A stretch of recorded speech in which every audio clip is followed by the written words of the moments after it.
Okay, this monthly news. We got to start off with this. There's a record number of people in orbit this last week or so, 19 people. That is actually a record. And that's actually in orbit, meaning achieving orbital speed, not just up for 10 minutes. Now, that did count 12 people for the space station.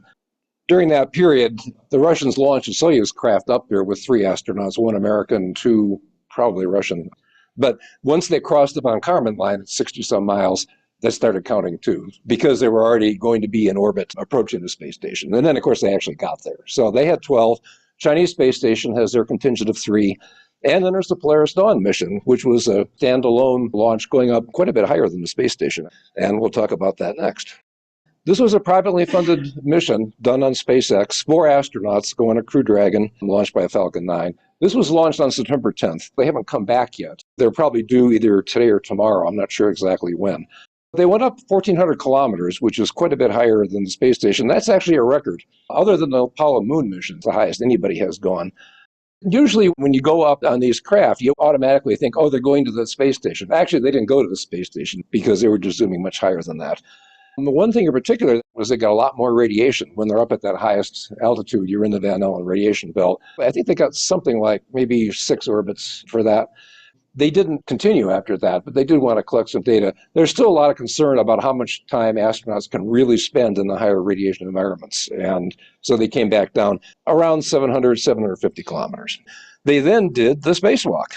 In this picture here, that's just an illustration, but it gives you the idea that what they really were doing was opening up the hatch.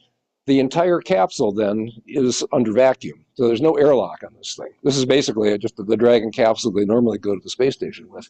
So although only 2 of them officially did a spacewalk, it was really more a space glance, they didn't come out any farther than that.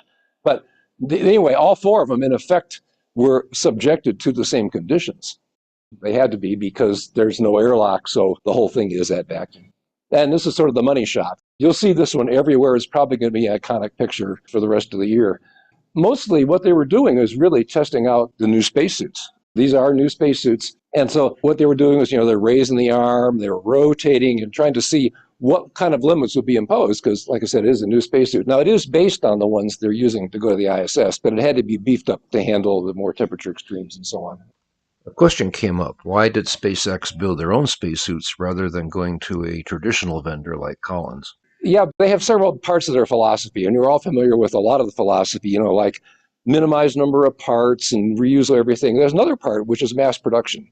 And that's been a key to everything they do as well. What they want to get to is having spacesuits that can be mass produced. Someday we're going to need 1,000. Someday we're going to need 10,000. We can't build them as individual spacecrafts that cost $500 million each. They got to start somewhere. Now, they didn't do the same kind of suits that you have at the space station. These are not self-contained. They're still tethered. There's oxygen and there's an umbilical they're connected to them. Actually, the next picture shows that. You can see it there. This is the view from inside the capsule as they were just opening it up. In fact, what's interesting is that's just a hand crank. When they're about to go up, they just rotated the crank and opened up the hatch. But you can see that umbilical tether there. That's handling all life support. They didn't really have a self-contained system. That would come at some point. That they didn't feel that was necessary. And you can imagine they're going to iterate on this. They're not going to do one set of spacesuits. And no doubt at some point, they're going to have self-contained life support. Right now, that's a separate backpack, which is attached to the spacesuits on the space station. But anyway, so they're doing a lot of move around, and pretty much what they were was guinea pigs. They were testing out the new suits. You can say it's space tourism, but it really was quite a bit more than that. So they were outside a total of about 20 minutes. 4 astronauts, 2 of them did this, so they went up and they moved around and everything. Total process, about 1 3/4 hours. They counted from the time when they had to have the spacesuits fully functioning, turned on with life support, until they were all closed back up. But they're actually only outside about 20 minutes. They held the rails, they were tethered. And again, that's what it looked like inside. So when I was saying this, it's not really just space tourism. One, they were being guinea pigs for a new round of spacesuits. And as I was saying a minute ago, their goal is really to make things that are mass producible. And they didn't really consider anything we have now mass producible. Basically, everything the space program has ever done, for the most part, has been pretty much kind of a one-off. And that's why it's been so expensive. And they're trying to change that in every way possible. That's everything from rockets to spacesuits. They were doing some other tests. They were testing out communications with the Starlink communication system via lasers, and so they made that work. They did a variety of scientific experiments. There's still a lot of things that are not known. For instance, There's problems with your eyes when you're exposed to essentially no gravity for long periods of time, or even not that long a period of time. Various experiments on that kind of stuff. So the way to look at it is they're trying to solve problems so that people can actually go to space and stay there for long periods of time. And NASA has been doing that, but they think there's still a lot to go. There's still a lot we don't really know how to do well. So they're doing that. The other thing is they're not really tourists in a normal sense. The guy who paid for it, actually, he's had quite a bit of training, and he's done a previous one of these kind of things. Two of the people were SpaceX employees. One of them is the one who's training astronauts. So these are people who are professionally involved in the space program as it is. And the other guy was an ex-Air Force pilot who's done all kinds of other things too. Of course, the other thing to think about is they were taking all the risks, actually maybe more risks than most astronauts, because of the fact that they're going all or nothing on these spacesuits. There is no airlock. It's not easy to recover if something goes wrong. And also it was a charitable event. They raised some money for St. Jude's. Yes? Did they do the spacewalk at the higher altitude, or did they come back down? No, it was down lower. Okay. Yeah, well, and the reason was exposure to radiation. They didn't want to have that much exposure anymore, so they came back down. But they wanted to get some data. They are going to be passing through this with people. There isn't actually that much data on that involving people. But obviously, a lot of spacecraft have gone through those, but only people who went to the moon, pretty much the only people who have ever done it otherwise. They're right on the edge of the high radiation zone. It's as close as you can get to the edge of the cliff without going over. So that's what they were measuring. Yeah. That's where they were existing, doing those spacewalks. They weren't in the very worst place, but they were right next to it. The space station is considerably lower than that. They're at 250 miles. Yeah. And the inner edge of the radiation belt it starts at 500 miles and goes up to like 1,300 miles, I think. Yeah, I think of the space station as like here to Austin or something. You know, it's just really not that far when you get down to it. But it's in a pretty safe place. You're pretty well shielded from radiation. You referred to it, but they're working on this suit because they expect to use it both on the moon and Mars. Yeah. Well, even first, if there's some kind of a problem where they have to go out and do work outside of a craft, they'll have to go with a longer tether than they have. But again, that's baby steps. You know, you have to start somewhere. I think that's the first thing. Just in case they really need to do it, they want to make sure that without spending billions of dollars on a spacesuit, they have something that can work. Okay, next topic, Boeing Starliner. This has been a long-running saga where we talk about it every month, and finally, it's almost over. Remember, this is an alternate way to get to the space station, a craft built by Boeing. It had thruster problems and helium leaks. Ultimately, NASA decided it was too risky to send the astronauts back on it. They got up there, but there were enough problems. They were worried about it. They didn't want to have another disaster on their hands. So what they're doing instead is the people that are up there, the two astronauts that had just gone up on the Starliner, they're going back in February. And that was being discussed as the most likely outcome at the last meeting. And that indeed is what they did. So in the meantime, they got the software all fixed up and they did the landing. So an automated landing, nobody was in it, but it came back. So there's some pictures there starting at the space station on the right-hand side there. That's what the Starliner looks like when the hatch is open. They land on New Mexico, the White Sands area. So they use parachutes and they come down and the final resting place is right there. They have done this before. They had a successful test a couple of years ago. So they've got the landing down pretty well. They did apparently have one thruster problem along the way, but it wasn't that serious. So had they put the astronauts in there, it would have been okay. But nobody wanted to take that chance. So anyway, the good news is that's pretty much over. The big remaining question is going to be, will people want to continue with Starliner? And for that matter, will Boeing want to? Because they've lost a lot of money on this at this point. They're not used to doing these fixed price kind of contracts, and they lost like $1.5 billion or something. My observation on this is that they were contracted to do 6 missions, but they've only got until 2030 to do the 6 missions. So they may not have enough time to do all 6 missions. That's number one. Number two, Boeing didn't have to deal with NASA's problem. We've lost 2 different shuttles, okay? So if they'd have brought those 2 down and something would have happened, it would have been a terrible political accident for NASA. So NASA basically overrode them and said, no, we're going to bring them back the other way. But they went through everything they went through on the Challenger, everything they went through on the second one came down. They looked at all the details and they decided against Boeing's decision to bring them back. But it was heavily related to the fact they couldn't afford the political impact of a mistake. Yeah. And it was based upon everything they experienced with the 2 shuttle accidents. Yeah, NASA's kind of forced into it. They basically, politically for them, it's just impossible. If somebody dies, every program gets set back, and they're not willing to do that. And that's why a lot of progress on things like spacecraft tends to get done with unmanned missions. How did all the Falcon 9 and now Starship get started? They start off being unmanned, so you can iterate rapidly, you can make mistakes, things can blow up, and nobody really gets hurt. It doesn't matter that much. If you only build things for manned use, then it says right there you're not going to do them very often. You're going to have to be really, really careful, and progress is just way too slow. Okay, next step, speaking of these kind of things, Starship. Flight Test 5, that should have happened by now. They claim that, SpaceX claimed that they were ready in early August. Now, some people have raised doubts about that, but probably they could have been. But in the meantime, since things have been delayed, of course, they've continued working, doing all the kind of improvements they do. But everybody got thrown by a loop. The FAA is actually delaying the Starship next test until November 26th at the earliest. So quite a delay. And SpaceX has really complained about this rather bitterly, saying the delays that are being introduced are actually not because of the things you might expect. The thing is, they're going to be doing a catch. That's an early animation of a booster coming back to land at the launch site. Actually, that's a more realistic one there. Still doing illustrations since it hasn't happened yet, but that's what it's going to look like. This was a little earlier version.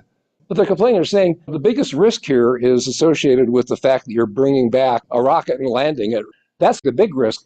But instead, it gets getting held up by what they say are basically bogus environmental analyses. The issue here is the water deluge system, also called a flame deflector. That's the use of large quantities of water at launch time to suppress noise and damage to the launch site. This is done for every large rocket, not just Starship. For Starship, drinking water is used. Starship opponents want this considered industrial wastewater. People are complaining that the water is a problem. Well, it's drinking water. It's hitting exhaust that's coming from a methane-fueled rocket, which basically just puts out carbon dioxide and water. There isn't really a source of things like mercury and that sort of thing, unless it was in a drinking water in the first place. So they're complaining that it's really kind of bogus. Just people are trying to slow it down. Doug reminded everyone that the EPA had fined SpaceX for a spill of liquid oxygen in 2022. Liquid oxygen. They treated it as if it were a major industrial pollutant, which was obviously absurd. Oxygen is 21% of the atmosphere and essential for life. If spilled, liquid oxygen quickly evaporates to return to the atmosphere, which is where it came from in the first place. It was extracted from the atmosphere by condensing it out of the air. Anyone considering this as a dangerous, long-lasting liquid pollutant should fail junior high school science. The only logical conclusion is that the decision was based on politics, not the environment or science. Oxygen. It's what we breathe. So, yeah, the cold liquid oxygen spilled on the ground, but then after a few moments, it evaporated and went back into the air. And it's just oxygen. It's not anything else. And so whoever wrote the complaint deliberately tried to conflate the situation that it was fuel and not oxidizer. And so there's some funny things going on at the EPA. It's like there's a big stall campaign happening. The other thing is there's the Maritime Commission. The third thing is that they've said that, well, now they're worried about if the rocket doesn't work exactly the way it's supposed to and land on the barge, that it will go off course and it will kill some fish. And that means that now the National Marine Wildlife Agency has to get involved. And they have to buy off on the fact that some fish might get killed. But the worst part about it is that if anybody raises another complaint about another fish, a type of fish, then that resets the clock 60 days. The National Wildlife Service starts all over again with a 60-day delay, another 60-day delay before they have to reply to the EPA, which then has to sit and think about it, whether they want to give the license to SpaceX or not.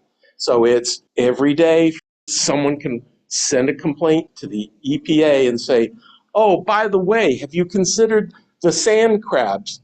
Well, have you considered the redfish? Are there any other fish in Dr. Seuss's book? You know, they can, and every time someone complains, it resets the clock back to zero on a 60-day period. So basically, it's an indefinite delay. Yeah, and keep in mind that every other rocket in existence drops off its stages into the water. So, except for occasionally in China where they drop them on villages because they launch them from land. Other than that, anyway, also sonic booms during landing. That will happen apparently. I'm not sure how really serious it is, but I think the biggest one is the water deluge system. Okay, so anyway, as I was saying, this is going to be unique because they're going to try to catch the booster back at the landing site with these chopstick kind of things.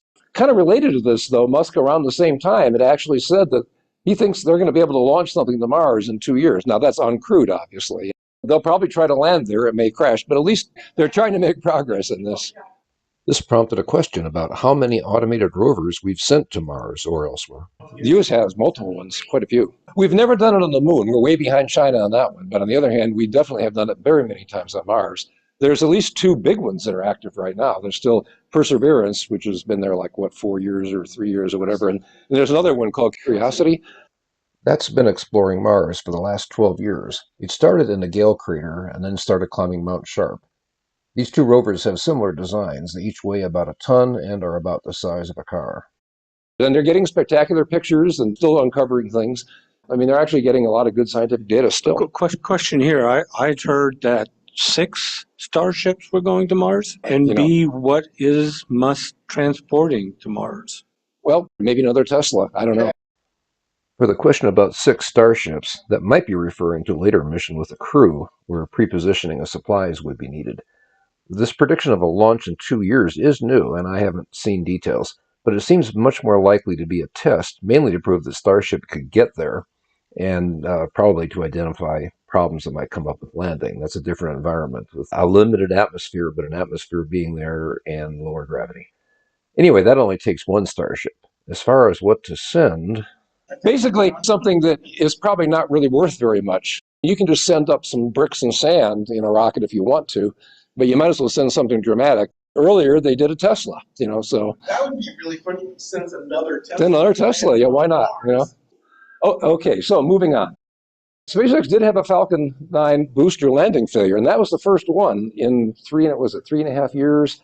They've done 268 landings of boosters. Again, keep in mind, nobody else has done this at all. So this is really something. But they did get grounded, and that was probably legitimate, but for a couple of days. Because when you get down to it, it landed. Basically, what happened is the thing landed. It was landing on a barge out in the ocean, and apparently one of the legs crumpled. It started tipping over, and you got flames, and they lost it. There's still an ongoing investigation of that, but that was not considered enough to hold things up. It might have briefly held up that Polaris Dawn mission, because that was being launched on a Falcon 9, but they got past that pretty quickly. There will be an investigation on that. But when you get down to it, that booster has flown 23 times. They're going to wear out. I think that you probably say, okay, metal fatigue, end of story. So the question is going ahead now, what is SpaceX going to do? Are they just going to fly all of them to failure? Or are they going to try to be able to predict? Hopefully they'll learn. You hope they're going to run them to failure for quite a while, at least for the sea landings, so they get more information figuring out how to make the legs stronger so they'll last longer. They certainly would like to do that. But it's the first time it's happened, so this is data. Okay, then there's sort of a sad story of the mobile launcher for the SLS. Now, that's the Space Launch System. That's the big rocket that is used as the center of the Artemis program to get people up in the air. There's some story behind it, but I have to go back into what is a mobile launch platform. Well, first of all, it's a thing that looks like this thing on the left, where there's basically a giant threaded vehicles there, a giant tractor with a base, and then a rocket sits on that base. The Russians go the other way. They take things up on a rail car, and then they tip the whole thing up. But this is a long way from the vehicle assembly building. So once they've made the decision, we're going to put things in a vehicle assembly building because it's, a controlled environment, it's probably safer from hurricanes and stuff. Then you got a problem. Well, if you're going to stack the rocket there, putting all the parts together, how do you get it out to the launch site? Well, this is what they do it with. And the thing is, it does include the tower. It's not shown in this particular picture, but there's a tower there too, which you kind of need because otherwise the whole thing is so tall, it may tip over too easily, and that gives you a little extra capability there.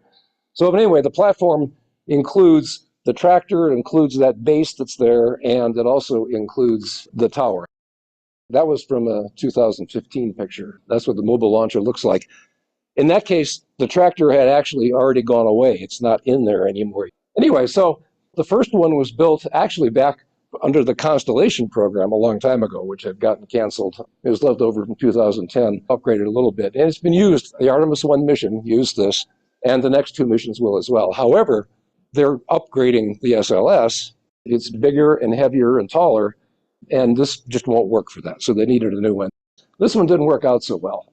Bechtel was awarded a contract back in 2019 for $383 million to build the thing. Now, NASA did throw them some curves by having some changes in specs and so on. The construction started in 2020, but by 2022, the cost had gone up to $1 billion, and the delivery had slipped to 2026. And part of the problem there is that they're on cost-plus contracts, so they don't really necessarily worry about that so much. That cost was not their main concern, and the results kind of showed up. There was an audit report that just came out from the Inspector General, which is a NASA organization, kind of an auditing agency. They just issued a report on this, and they're saying, well, now it's actually going to cost, formally, officially, it's going to cost $1.8 billion, but they made it pretty clear they think it'll probably creep up quite a bit higher than that, maybe as high as $2.7 billion. And it won't be ready until 2027, maybe 2029, depending on how things go. What was interesting is that NASA also, in their contracting, they do give bonuses for doing a good job, which is not unusual. Lots of companies do that kind of thing. And so they had a pool of money they could use for bonuses. And out of all that pool over the years, they've actually given good performance bonuses. They've used up about half of that.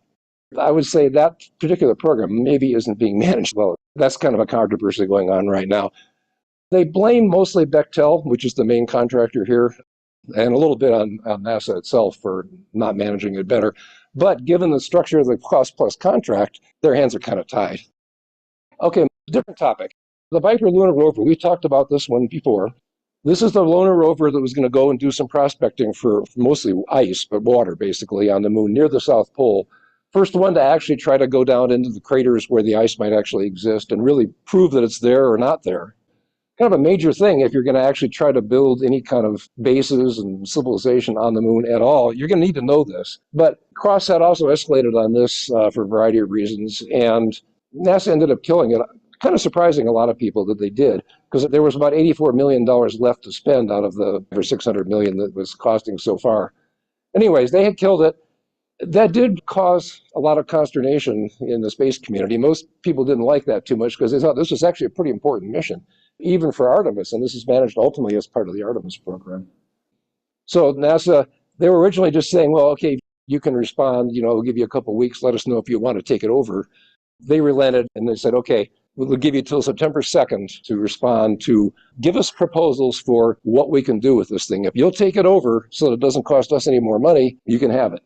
And they got 11 responses apparently, and I have not seen a list anywhere of who they are other than Intuitive Machines, a Houston-based company. They would like to take it. Now, they couldn't do it on their own. They're not really big enough. So they're looking for partners, and I think they're still actively doing that. But they did submit a proposal, and this thing would actually get there on their lander in 2027, if their proposal got accepted. I don't know how fleshed out all these proposals really are. But anyway, they're trying to do that. And independently, Congress is starting to raise questions. They have a subcommittee that monitors this stuff, and they have said they wanted some answers about this program. They want answers back on September 20th. So it's not clear what will happen, but what I'd say is there is still hope for this, because actually an awful lot of people, including me, think this was a fairly important mission. It may have been a bad choice in the first place to put it on the astrobotic lander, which was going to go next year, first mission. This is a fairly expensive piece of hardware to put it on a totally untried platform, the smaller version of which had failed recently. That was somewhat questionable anyway. So it's quite possible that actually, in a sense, NASA was doing everyone a favor.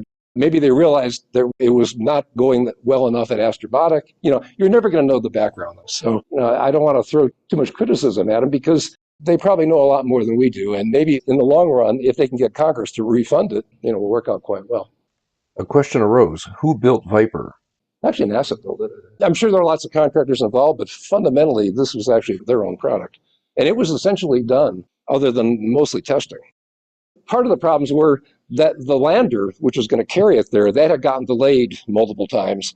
And when that happens, there is just cost, because all the people who work on the project, you still have to keep them employed, even though everything's been delayed. So costs just go up when things get delayed. That was part of the problem, but that triggered an automatic response. It looked like it was going to cost more than 30% over the original budget. That automatically triggers a need for a review and possibly going back to Congress.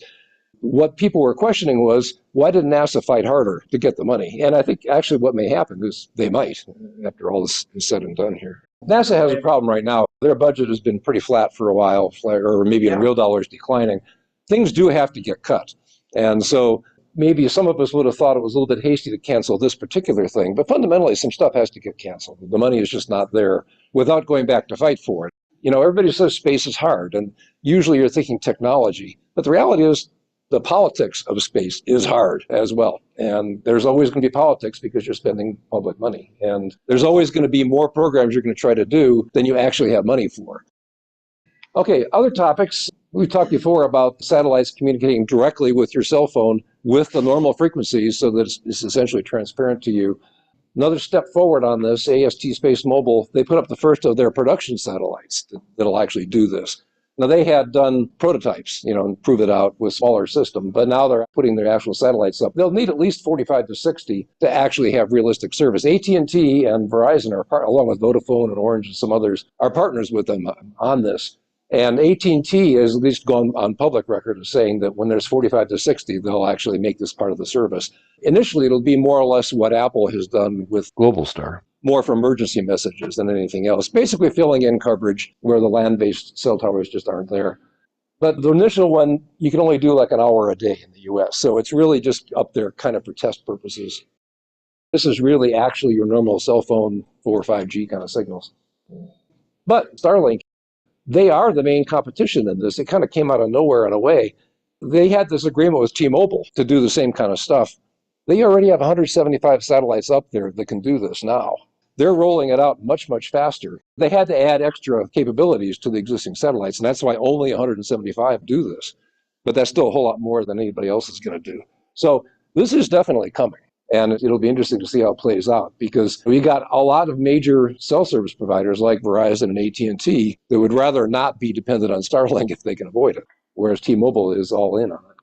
This brought up a question on Amazon's Project Kuiper as competition to Starlink and how many satellites they've launched. They just have their test satellite up now. Well, okay, there's two, because they want to test out the laser links between the two.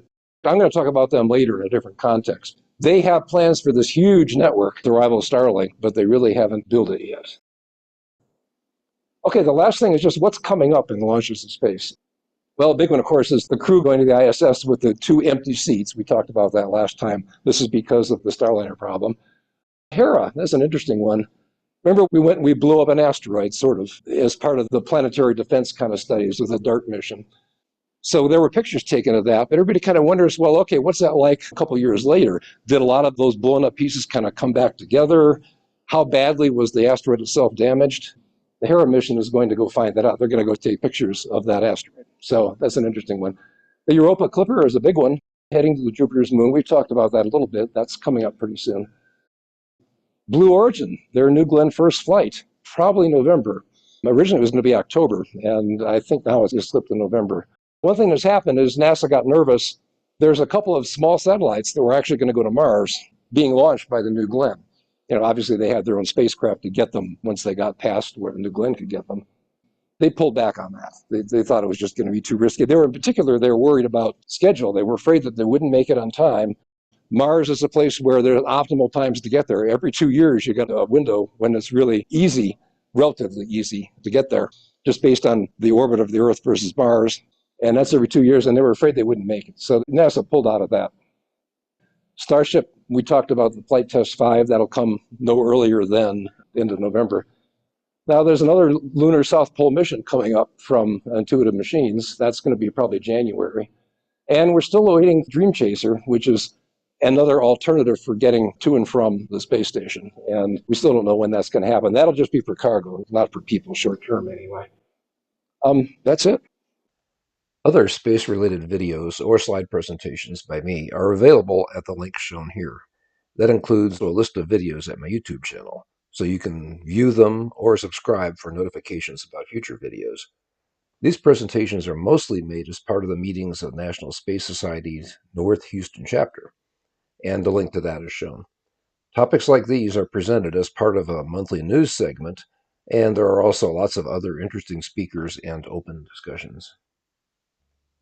You can attend in person or online via Zoom. Come join us.